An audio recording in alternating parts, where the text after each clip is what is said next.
Tolong-menolong sudah merupakan sesuatu hal yang wajib dilakukan oleh manusia kepada manusia lainnya.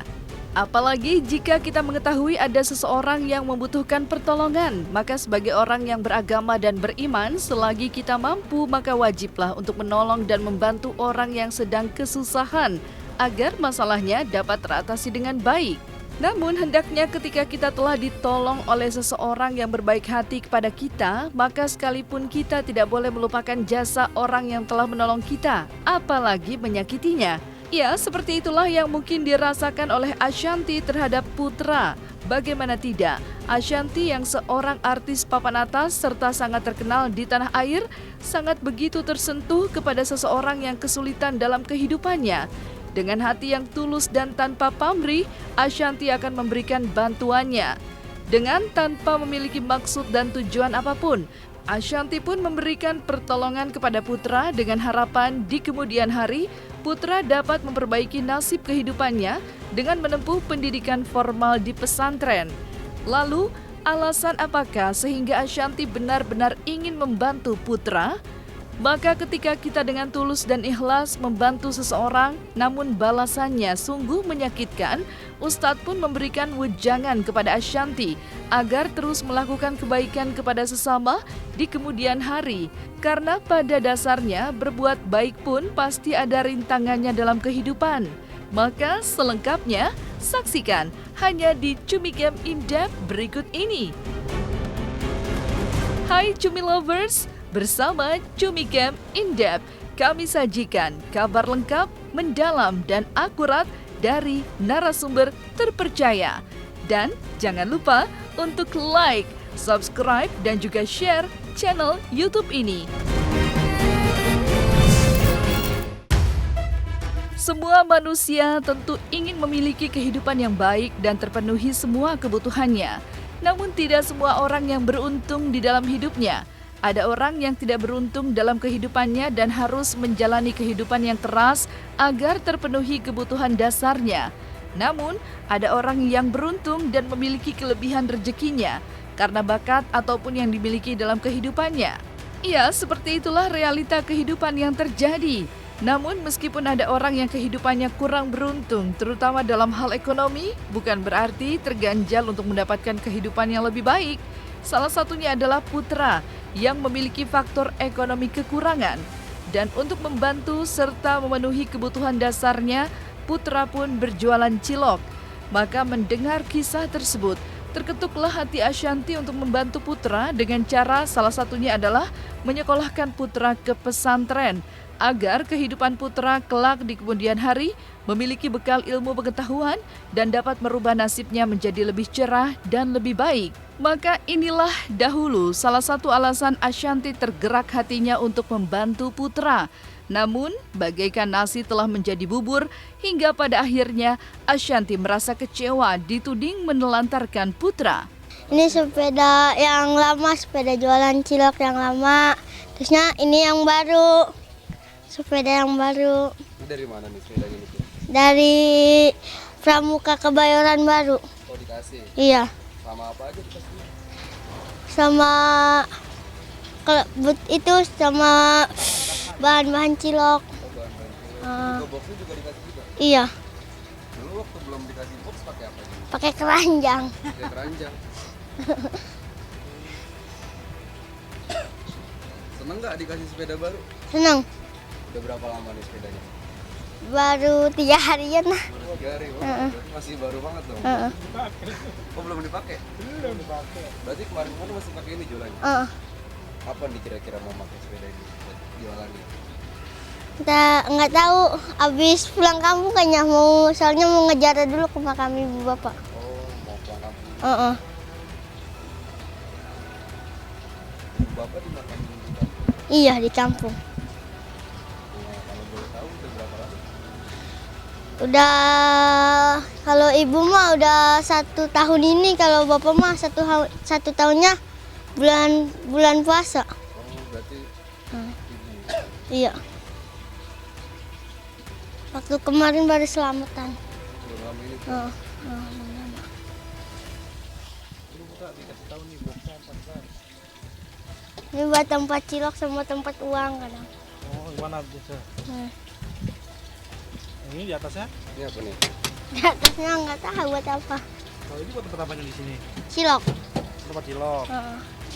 Berarti nggak digoreng-goreng lagi ya? Digoreng. Udah di rumah. Oh, dari rumah. Tinggal dijualin doang. Tinggal dijualin doang. Putra jualan cilok sendiri ini udah berapa lama? Udah 3 bulan inilah. 3 bulan. Kita pulang sekolah terus jualan. Iya. Capek nggak sih? Ya kadang kalau lagi capek, kalau lagi semangat. Semangat ya, harus terus dong. Penghasilan biasanya berapa per hari? Ya kadang 80, 90, 100. Itu buat apa? Buat beli, kadang buat bantu-bantu kakak sama buat beli susu ada ya kadang ditabung. Jujur pasti sakit hati lah. Di saat kita ikhlas membantu orang kok begini ya balasannya gitu. Udah saya anggap kayak anak, bener-bener anak ini loh. Bener udah kayak anak. Bahkan kenapa kalau buat konten ngapain taruh 3 jam? Bayar mahal-mahal ibaratnya. Tiap bulannya juga biaya dia dari mulai baju, cucian. Di pesantren itu dia nyuci aja. Coba pesantren, kan ada pesantren juga yang nyuci sendiri apa. Ini nyuci, dicuciin, makan 3 kali sehari plus dapat jajan. Apa yang kurang, Mbak?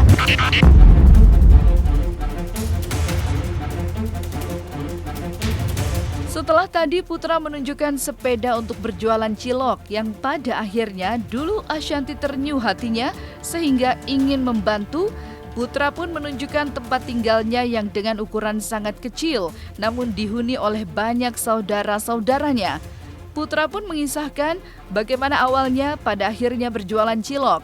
Mendengar alasan ini pun hingga pada akhirnya Ashanti semakin yakin, tulus serta ikhlas memutuskan untuk membantu Putra. Dengan harapan di usia yang masih sangat kecil, Putra tidak lagi berjualan cilok untuk memenuhi kebutuhan hidupnya, melainkan fokus untuk belajar agar di usianya yang dewasa, Putra memiliki ilmu dan bekal ilmu pengetahuan sehingga dapat dipergunakan untuk mencari nafkah dan dapat merubah kehidupannya yang lebih baik.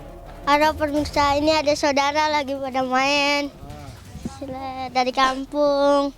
Ini tempat tidurnya.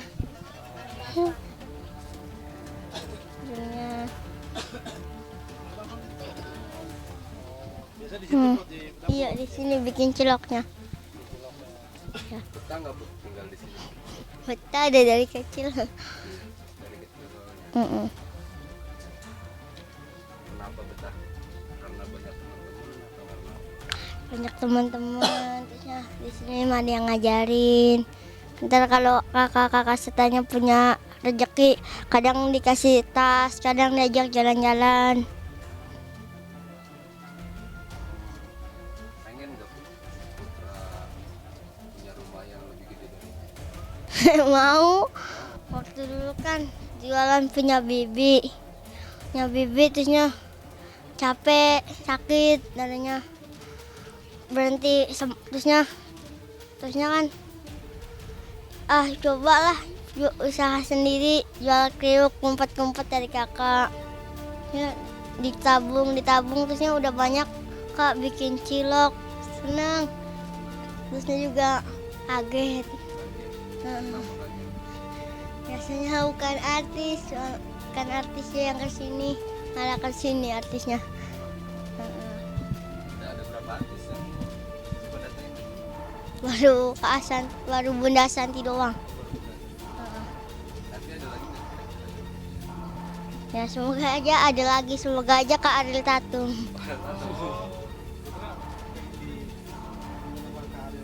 Heeh. Kenapa? Hah? Kenapa sama kayak Tatum? Angen ya kan biasanya waktu dulu kan dia kesini. Oh, pernah kesini? Ngajar kayak komunitas itu, kayak dari setan dipanggilin. Ngajar kayak apa tadi?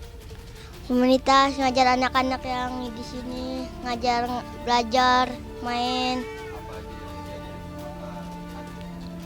diajarin? mainan, kadang matematika, kadang bahasa Inggris.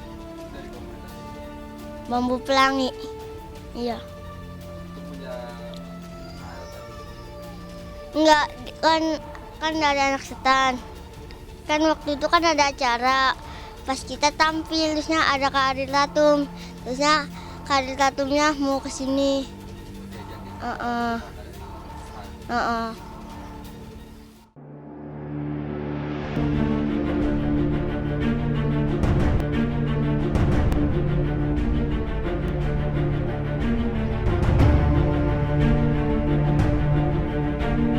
Tentu kebaikan Ashanti kepada sesama manusia yang membutuhkan banyak pertolongan banyak dipuji orang.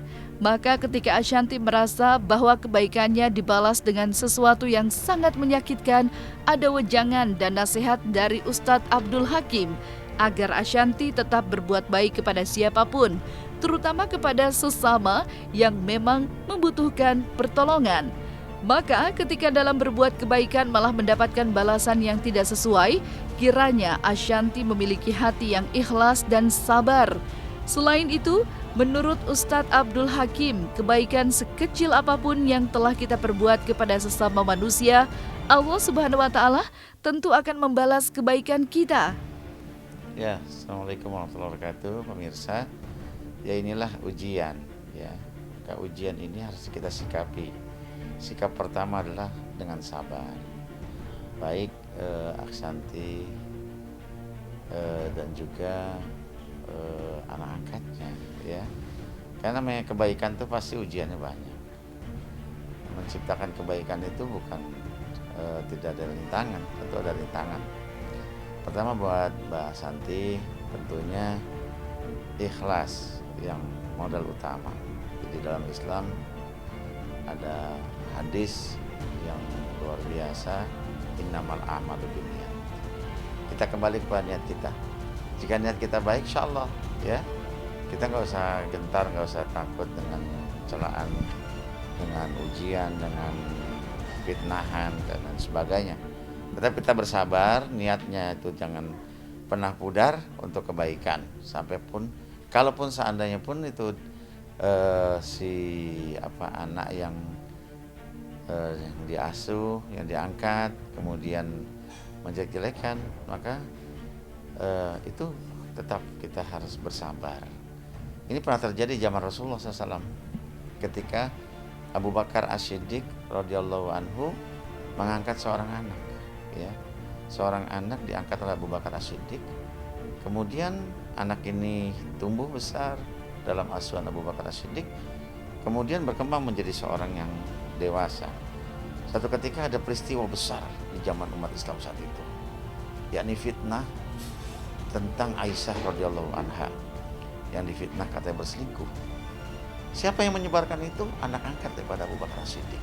Kita tahu Abu Bakar As-Siddiq punya anak angkat, dan anak angkatnya itu adalah kakaknya daripada Aisyah radhiyallahu anha. Jadi bukan orang lain, anak angkat yang diasuh, yang dibina, yang diinikan. Sampai Abu Bakar As-Siddiq sempat marah saat itu, sempat mengumpat, mengungkit dan lain sebagainya. Apa yang terjadi? Maka turun ayat Allah Subhanahu wa Ta'ala menjelaskan kepada Abu Bakar As-Siddiq bahwa jangan pernah mengungkit-ungkit pemberian yang telah diberikan. Karena hal itu udah biarkan jadi pahala buat kita, menjadi berkah buat kita insyaallah ke depan. Ya, dan tidak boleh kita mengungkit kebaikan apa yang sudah kita berikan. Dan maafkan. Ada kalimat itu, maafkan. Ya, maafkan. Masya Allah. Dengan maaf ini bukan kita menjadi orang yang jatuh, justru menjadi orang yang mulia di sisi Allah Subhanahu wa Ta'ala. Apa yang sudah diperbuat, Allah Subhanahu wa Ta'ala akan membalas. Fama ya'mal mithqa ladaratin khaira yarah. Sekecil apapun kebaikan pasti Allah akan balas. Tenang Mbak Ashanti, Allah akan balas. Kebaikan sebesar biji sawi kata Allah, Allah balas. Insyaallah. Amin ya rabbal alamin. Niat saya mau kamu jadi orang sukses, mau kamu jadi anak yang hebat. Kalau niat aku konten ya kamu sekolah aja di situ terus. Paling setiap aku butuh konten aku panggil. Putra udah pernah aku ajak ke Jogja, ke Labuan Bajo. Ini ketiga kalinya Putra pergi.